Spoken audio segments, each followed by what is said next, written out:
Bienvenue dans les fondamentaux de l'excellence opérationnelle par Colline. Dans beaucoup d'organisations, le pilotage ressemble à ça. Une réunion trop longue, une fois par semaine, avec énormément d'informations. Et entre deux réunions, des problèmes qui s'accumulent, des équipes qui s'adaptent et des décisions qui arrivent beaucoup trop tard.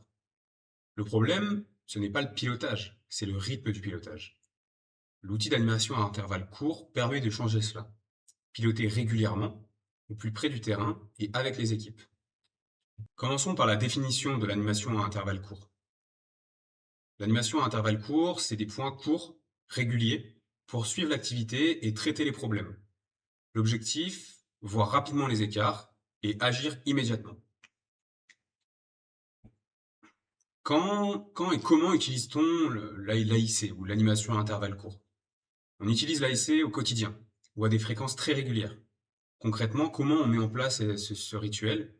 On définit un rituel court, 10 à 15 minutes, pas plus, en première étape. La deuxième étape, on va s'appuyer sur des indicateurs visuels qui sont simples et compréhensibles de toute l'équipe. Et on en choisit quelques-uns. On choisit 2 ou 3 indicateurs au maximum. La troisième étape consiste à ajouter des rubriques sur les actualités, la météo de l'équipe, un suivi de projet ou un encart sur les irritants. La quatrième étape consiste à identifier les écarts, ce qui ne va pas, et corriger quand c'est possible. La cinquième étape, c'est ritualiser, poursuivre les actions et mettre en place les missions déléguées, c'est-à-dire on nomme des personnes qui auront des missions au sein de cette réunion, comme par exemple un gardien du temps, ou quelqu'un qui va faire script pour noter les différentes actions qui ont été décidées. Et surtout, on reste simple, et on reste centré sur l'action. Il existe différentes typologies d'erreurs qu'on commet lorsqu'on se met à faire des animations à intervalles courts. On transforme une animation à intervalles courts en réunion trop longue. On perd complètement l'efficacité de ce type de réunion. On y met beaucoup trop d'indicateurs. Les équipes sont complètement perdues, il n'y a aucune lisibilité. On retrouve 15 ou 20 indicateurs dans l'AIC. Ça ne tient pas, ce n'est pas lisible. Et enfin, on peut ne pas traiter les problèmes ou ne pas écouter les problèmes. Et il y a une certaine perte de crédibilité pour le manager qui anime cette AIC.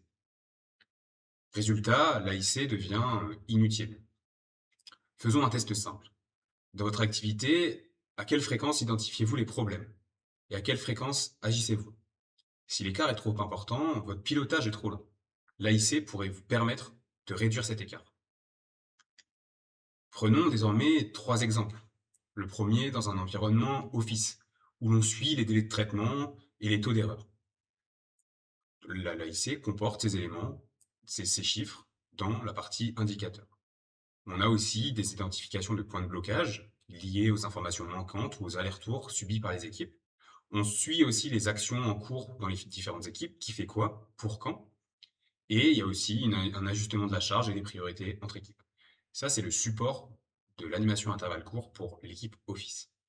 Pour la partie service, on va suivre la satisfaction client, notamment les taux de réponse et le taux de résolution des problèmes.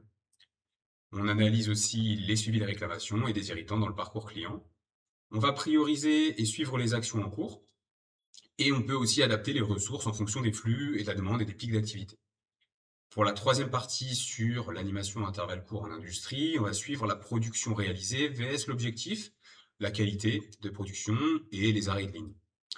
L'idée est aussi d'identifier des dérives, des pannes, des non-qualités, des retards, et de suivre des actions terrain de résolution rapide des problèmes.